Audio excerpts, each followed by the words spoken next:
Era começo do ano e eu estava entrando na quinta série. Aquele mix de sensação de escola nova, não sabia como ia ser, se eu ia me adaptar, se eu ia fazer amizade. Aquela adrenalina, sabe? Diferente de escola nova. Até que eu comecei a estudar e pouco tempo depois eu fiz amizade com uma garota. Eu vou chamar essa garota de Alice. Alice, ela era muito parecida comigo em muitos aspectos. A gente virou amiga, sim, muita amiga, e a gente se deu muito bem, e passava os recreios juntos, e compartilhava coisas juntas. E com o passar dos anos, todas as salas de aula que eu ia entrando, a gente caía na mesma sala.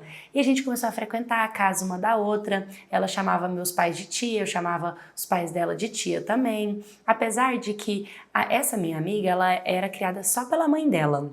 E a mãe dela era mãe solteira, então sempre estava com pessoas diferentes dentro da casa dela. Eu lembro que uma vez ela compartilhou comigo que não gostava muito, porque quando ela começava a gostar de um padrasto, quando ela estava começando a aceitar ele, a mãe dele aparecia com outro. Então ela tinha que ficar todo o tempo tentando se adaptar com pessoas diferentes e que a mãe dela era meio desmiolada, sabe? E isso deixava ela bem magoada e chateada. Nós já tínhamos mais ou menos uns 15 anos de idade, quando um dia ela chegou pra mim e virou pra mim e falou: vou me mudar.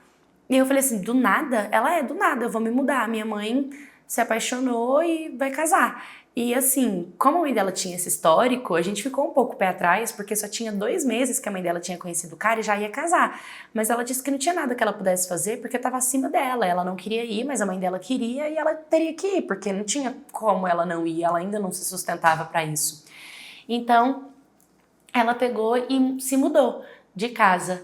E a gente até deu um pouco afastado, porque ela matou a aula nos dias da mudança e tal, né? Até que ela foi e falou: ó, vamos lá pra casa pra você conhecer minha casa nova. Eu falei: não, ótimo, vou falar com a minha mãe, aí eu vou passar o dia na sua casa. E assim eu fui. Uma coisa que me incomodava era o fato de que, mesmo a mãe dela sendo desmiolada e conhecendo vários caras diferentes, levando esses caras pra dentro de casa, ela nunca deixou a minha amiga dormir na minha casa. Sempre eu que dormia na casa dela. Todas as vezes, a minha mãe sempre deixou, mas ela nunca podia dormir na minha casa. E isso era muito chato, porque eu queria também essa reciprocidade, mas eu entendo a mãe dela não autorizar. Mas aí a minha mãe autorizou e eu fui lá conhecer o cantinho dela. Quando eu cheguei na casa dela, sinceramente, eu achei o ambiente bem bizarro. Parecia casa de filme de terror, sabe? As paredes eram escuras e as portas, elas só iam até a metade. Eu lembro que eu fui ao banheiro e me sentia totalmente exposta quando eu fui fazer xixi. Aquela sensação ruim de que dá pra qualquer pessoa me ver. As paredes da casa, elas não iam até o teto, sabe? Elas só iam até a metade da casa. A casa era muito esquisita, sério. Ela tinha um design muito estranho. Eu senti uma energia meio estranha ali dentro. Mas a parte mais bizarra mesmo era que na sala tinha um buraco no teto, sabe? Eu perguntei pra minha amiga o que que era aquele buraco e ela me disse que também não sabia, porque ela tinha acabado de mudar, ela nunca tinha ido lá em cima, mas que ela perguntou pro padrasto dela e o padrasto dela disse que era o lugar onde ele guardava as bagunças dele, era tipo um porão, sabe?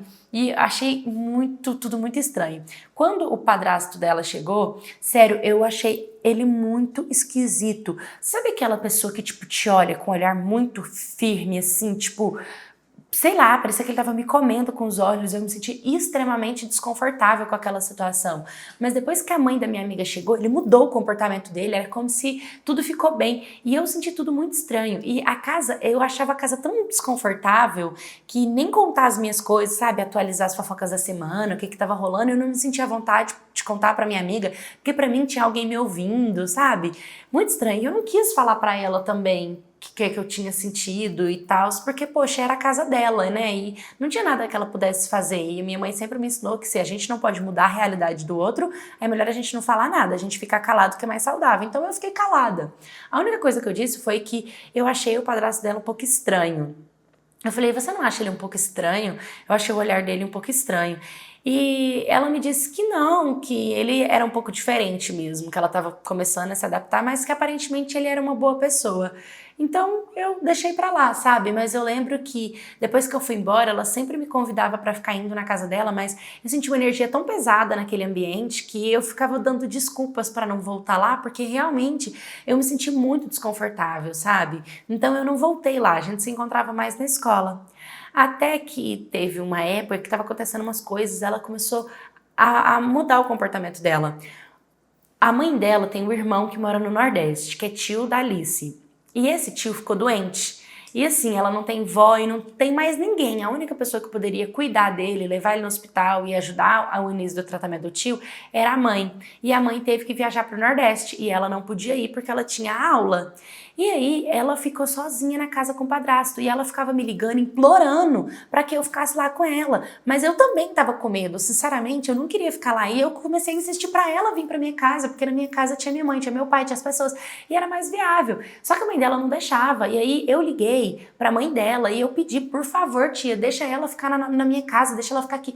E a mãe dela batendo o pé que não, sabe? E uma coisa que a gente chegou a comentar dentro da nossa casa, minha mãe falou, que era muito triste, porque ela estava preferindo que a filha de 15 anos ficasse com um estranho que ela acabou de conhecer há 2 meses do que da nossa casa, que a vida inteira ela frequentou a nossa casa. A minha mãe e a mãe dela se conheceram. Eu sempre ia, minha mãe sempre autorizava ir para casa dela, sabe? E minha mãe também achava ruim o fato da mãe dela não autorizar ela a ficar na nossa casa. A gente achou tudo isso muito ruim, ficamos muito tristes, mas a minha mãe bateu o pé e falou que não, eu não iria, mas que ela estava super convidada e bem-vinda de ficar na nossa casa.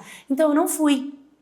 E aí, tudo começou a desandar. A minha amiga disse que todas as vezes que ela foi tomar banho, ela se sentia... Era como se estivesse sendo vigiada. Teve um momento que ela até escutou um barulho, ela desligou o chuveiro e escutou passos de gente correndo, sabe? E ela se sentia super mal, ela disse que foi tudo muito estranho o que estava acontecendo.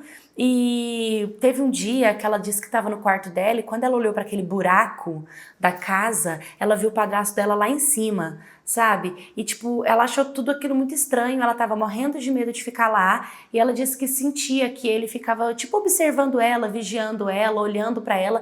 Não aconteceu nada mais que isso, mas ela disse que isso foi o suficiente para ela não dormir bem, para ela não querer tomar banho, para ela ficar com medo que tomou conta dela de uma forma muito absurda.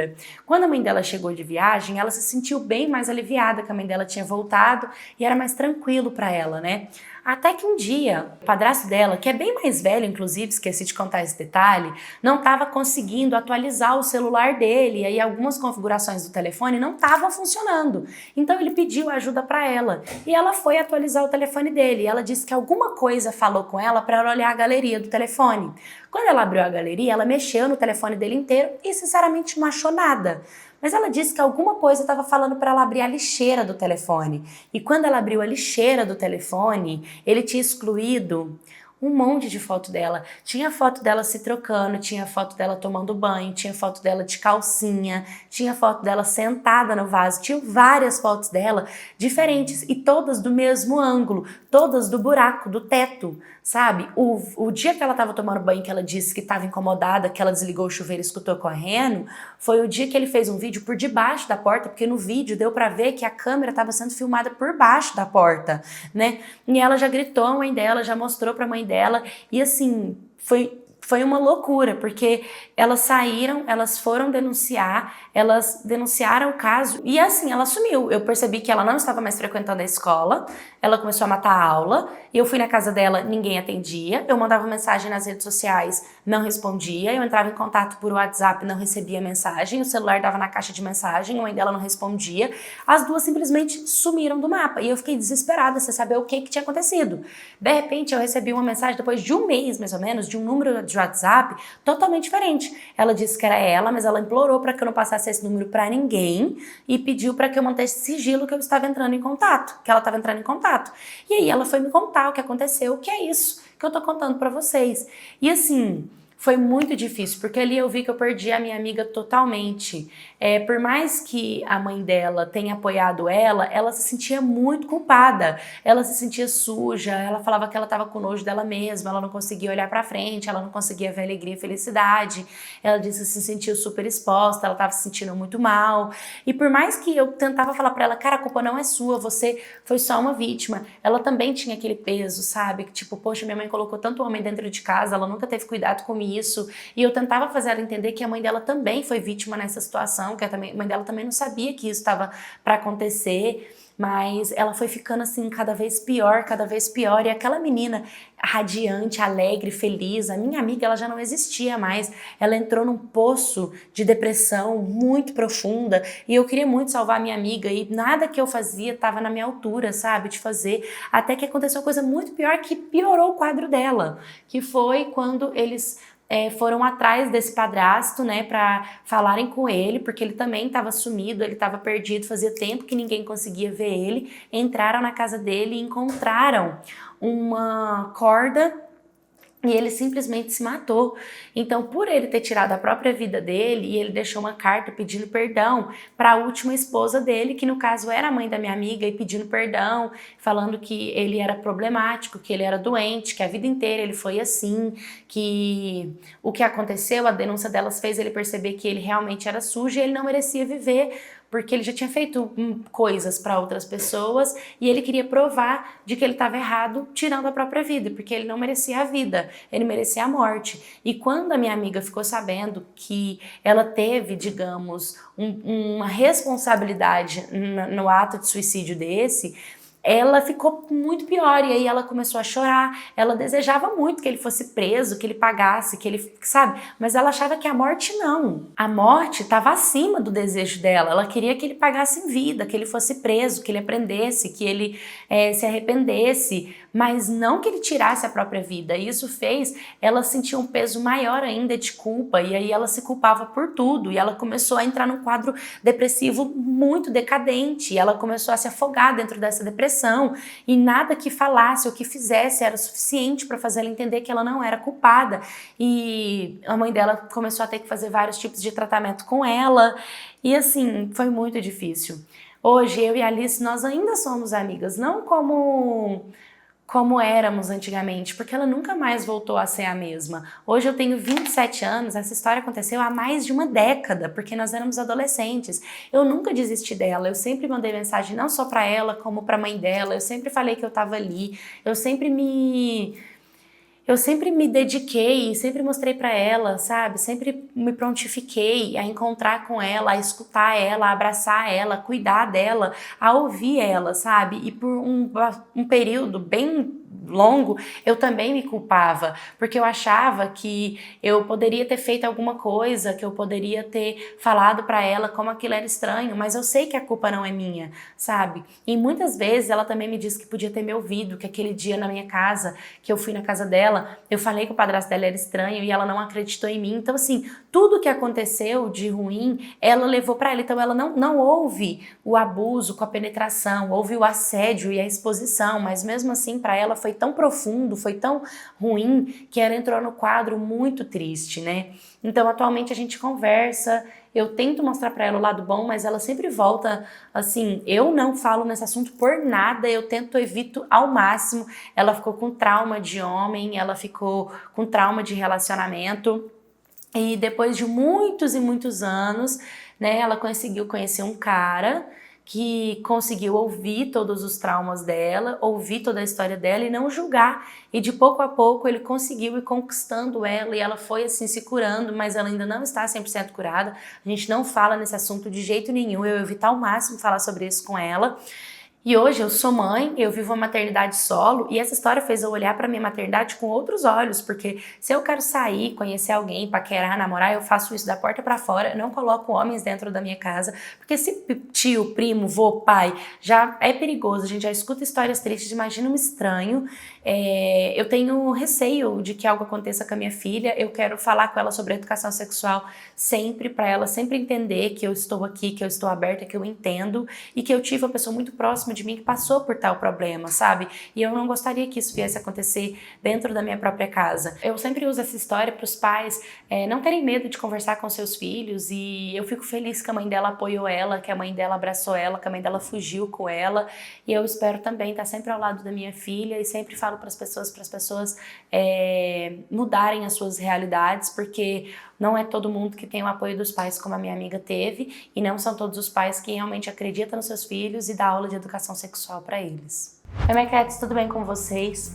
Infelizmente, traumas como esses são marcantes e muitas pessoas não conseguem lidar com esse tipo de trauma, têm dificuldade, né? Dependendo do nível, as pessoas vão ficando cada vez mais decadentes, por isso é necessário a ajuda de médicos, profissionais, terapeutas, psicólogos, psiquiatras, ginecologistas, dermatologistas, pessoas para estar o tempo inteiro cuidando do nosso organismo, de como a gente se vê, de como a gente se enxerga, de como a gente se alimenta, de como está o nosso emocional, de como está o nosso físico, porque nós somos um todo. É muito necessário a gente ter esse olhar para o profissional, buscar ajuda profissional para a gente poder cuidar de dentro para fora, cuidar da raiz, da essência, sabe, para fora. Por isso que eu trouxe essa história. Se você sabe ou sente que tem alguém que está passando por algum tipo de assédio, de abuso, precisa de ajuda, Disque 100 ou Disque 190, qualquer um dos dois telefones estão disponíveis para o público. Você pode fazer uma denúncia anônima, você pode estar ajudando uma vítima a sair desse tipo de caso.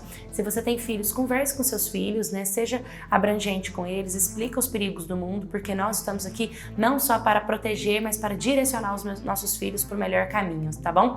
Se você já passou por qualquer tipo de situação, me manda a sua história no canal de @gmail.com, curta, comenta, compartilha, se inscreva no canal. Um beijo e até o próximo vídeo.